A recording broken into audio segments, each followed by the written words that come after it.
Welcome back after decades!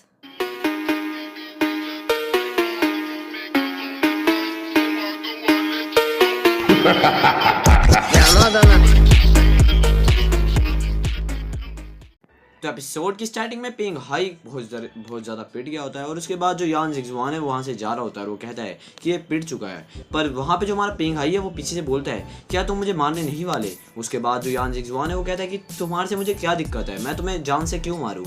उसके बाद जो वहाँ की ऑडियंस होती है वो बोलती है कि उस इंसान को मार दो, उसने मेरे को बहुत ज़्यादा लूज़ कराया पैसा। और वहीं पर जो सारे लोग होते हैं वो ज़ोर ज़ोर से चिल्ला रहे होते हैं मार डालो मार डालो। और वहाँ का जो वो बंदा था स्पीकर वो आके कहता है कि क्या तुम उसे मारोगे नहीं, क्योंकि अगर तुम उसे मार देते हो तो तुम्हारा जो अवार्ड है वो 5 टाइम हो जाएगा। बट जो हमारा बंदा है वो कहता है कि तुम भी चाहते हो कि वो मर जाए। उसके बाद जो वो बंदा होता है वो कहता है कि जब तक यहाँ के जो सारे लोग हैं उसे मारना चाहते हैं तो तुम क्यों नहीं मार देते उसे। बट जो हमारा बंदा होता है यान जिग्जवान वो कहने लगता है कि मैं उन्हें क्यों मारूं, मैं यहाँ पे किसी को सेटिस्फाई नहीं कराने आया। और दूसरी चीज़ ये कि अगर ये ऐसे अनरीजनेबल मुझे ये डिमांड देंगे तो मैं किसी को नहीं छोड़ूंगा। और वहाँ से जा रहा होता है और वो कहता है कि बाय बाय। बट जाते वक्त वहाँ के जो सारे लोग होते हैं वो ऑफेंड हो जाते हैं और वो बोलते हैं कि इसने ऐसा कह कैसे दिया, हमें कैसे कह सकता है, ये हमने बहुत पैसा दिया है यहाँ पे मजे करने के लिए और ये हमारे से ऐसे बातें नहीं कर सकता।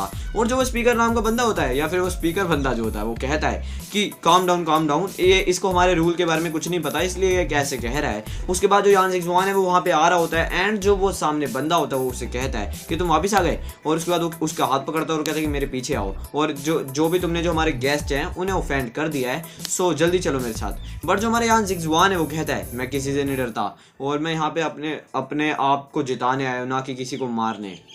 उसके बाद वो बंदा कहता है कि तुम अभी बहुत ज़्यादा यंग हो और तुम्हें कई सारी बातें नहीं पता और ये जो वर्ल्ड है वो बहुत ज़्यादा क्रूअल है तो तुम्हें ऐसा नहीं करना चाहिए। उसके बाद जो हमारे यान जिग्जवान है वो कहने लगता है कि मैं यहाँ पे क्रेडिट्स के लिए आया हूँ ना कि एक किलर बनने, और तुम चाह सकते हो तो एक अगली फाइट भी मेरे लिए अरेंज कर दो।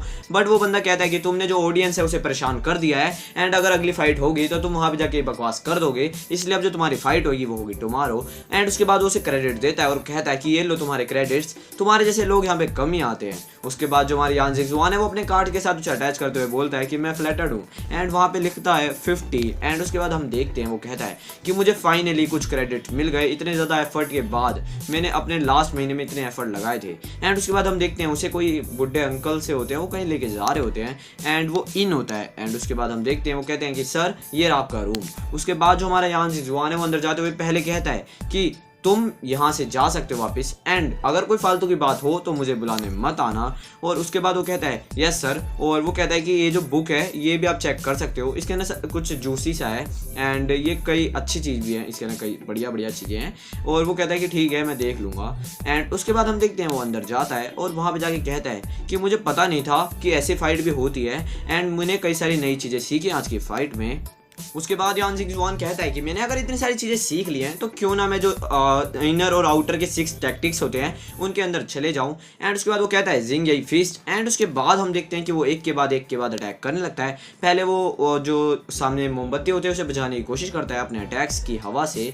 एंड उसके बाद वो दूसरे अटैक भी करने लगता है। और जो उसके पास वाले रूम में एक अंकल होते हैं या फिर कह लो उसके नीचे वाले रूम में, वो बोलते हैं कि जो टियांगकोंग इंस्टीट्यूट के बच्चे होते हैं वो कितने ज़्यादा बकवास होते हैं या फिर कह लो कितने ज़्यादा बेवकूफ़ होते हैं, वो अपने जो रूम है उसके अंदर इतनी ज़्यादा नॉइस क्यों कर रहा है। एंड उसके बाद जो हमारा बंदा होता है वो कहता है step forward with drilling fist and अपने अटैक्स का नाम ले रहा होता है tiger pouncing on food turn back snake. And उसके बाद वो हा फाइनली मैंने इनर एंड आउटर के 6 टैक्टिक्स जो होते हैं उन्हें फाइनली मास्टर कर लिया।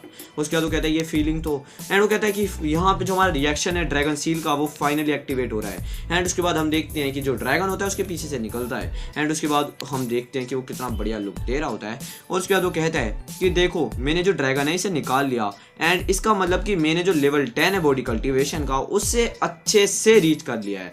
एंड उसके बाद वो कहता है कि बस अब मैं येलो स्कार्फ पावर मैन बनने वाला हूँ, बस मुझे एक और काम करना है, लाइक एक और चीज़ का लेवल तोड़ना है एंड उसके बाद मैं बन जाऊँगा। और उसके बाद वो कहता है कि हाँ ये एल्डर लू ने मुझे प्रोमिस किया था कि वो मेरे को 3rd प्रेजेंट तब देंगे जब मैं लेवल 10 रीच कर लूँगा बॉडी कल्टिवेशन का। अब वो कहता है कि प्रेजेंट क्या है। एंड उसके बाद वो बात करते करते थक जाता है और कहता है कि मैं थोड़ा सा भूखा हूँ। एंड उसके पास में जो बुक होती है उसे पकड़ता है एंड उसे खोलता है और वो कहता है कि उसने कहा था कि इसके अंदर कुछ बढ़िया चीज़ होगी तो मैं शायद सेलिब्रेट कर सकूँ इससे। बट व्हाट द हेल भाई, वो बुक खोलते ही कुछ अलग स्टफ निकलता है एंड वो कहता है कि अच्छा उसके ये मतलब था जूसी स्टफ का एंड ये क्या ही है। एंड उसके बाद वो एकदम से उसका रिएक्शन चेंज हो जाता है और वो कहता है ग्रेट, ये चीज़ें तो बिल्कुल नहीं है मेरे साथ। एंड वो जैसे ही पेज पढ़ता है तो समझ रहे हो ना, ऐसे ऐसे इंटरेस्ट बढ़ रहा होता है उसका। एंड अब हम देखते हैं कि वो लेटा होता है अपने बेड पे एंड वो कहता है कि अब ये बोरिंग हो गया मेरे लिए, मैंने इसे काफ़ी ज़्यादा जल्दी इसे फिनिश कर लिया एंड अब मैं शायद अपनी जो कल्टिवेशन है उस पर ज़्यादा जल्दी ध्यान देना चाहिए, क्योंकि जो मेरी फाइट है वो है कल। एंड उसके बाद हम देखते हैं कि वो कल्टिवेशन कर रहा होता है अपनी, और उसके बाद हम देखते हैं कि थोड़ी देर बाद वहाँ की जो लाइट होती है वो बुझ जाती है एंड वो जब अपनी आंखें खोलता है तो वो कहता है कि मैंने एक्सपेक्ट नहीं किया था कि इतना लो ग्रेड का जो स्पिरिट स्टोन था वो मेरी इतने ज़्यादा मदद करेगा। एंड उसके बाद वो कहता है कि मुझे लगता है कि मेरे को एक नया जो अपना स्टोन है वो लेना पड़ेगा एंड मैं एक वो नोबल फैमिली में पैदा नहीं हुआ, इसलिए मेरे पास इतनी ज़्यादा बढ़िया चीज़ नहीं है। एंड वो कहता है कि चलो कोई नहीं, जब मैं थोड़े क्रेडिट और ले लूँगा उसके बाद मैं स्पिरिट स्टोन को खरीद लूँगा। एंड अब हमारे को मून विला दिखाया जाता है और उससे पहले सुबह हो जाती है। एंड उसके बाद जो यान जिंगजुआन है वो वहाँ पे आता है और वो कहता है जिंग यान तुम आ ही गए, और तुम नहीं आते तो मेरे को ट्रबल हो जाता। उसके बाद वो जाता है और वो कहता है कि क्या मैं इतना ज़्यादा पॉपुलर हो गया हूँ। उसके बाद वो कहता है कि नहीं, तुमने जो इतना ज़्यादा कल यहाँ पे तमाशा किया है उस वजह से काफ़ी ज़्यादा ऑडियंस थी वो ऑफेंड हो गई थी, ये बहुत ज़्यादा मुश्किल था उन्हें समझाना, बट वो समझ गए हैं। एंड उसके बाद वो कहता है कि कोई बात नहीं, मेरे पास मेरा खुद का प्लान है, चलो अब फाइट के बारे में बात करते हैं। और वो कहता है कि क्या तुम इंटरेस्टेड हो क्रॉस लेवल चैलेंज में। और जिसको क्रॉस लेवल चैलेंज नहीं पता मैं बताता हूँ। क्रॉस लेवल चैलेंज वो चीज़ होती है जिसके अंदर तुम्हारा लेवल कुछ भी हो सकता है, लाइक तुम्हारा 9 है, 10 है या फिर 11 है बॉडी कल्टीवेशन का, बट जो तुम्हारा सामने वाला है उसका लेवल तुम्हारे से बहुत ज़्यादा हो सकता है। एंड ये क्रॉस लेवल की फाइट होती है एंड इसे यहाँ पे सिर्फ 2 लोग ही जीत पाए थे। ये मैंने पहले भी एक्सप्लेन कर लिया बट शायद तुम्हें याद ना रहा हो, इसलिए मैं बता देता हूँ।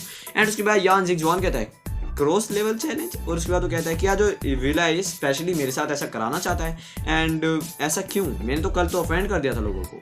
और वो कहता है कि ये सच में क्या एक 15 साल का ही लड़का है, इसको कैसे पता लगा मैं कि ऐसा कर रहा हूँ एंड इसके साथ।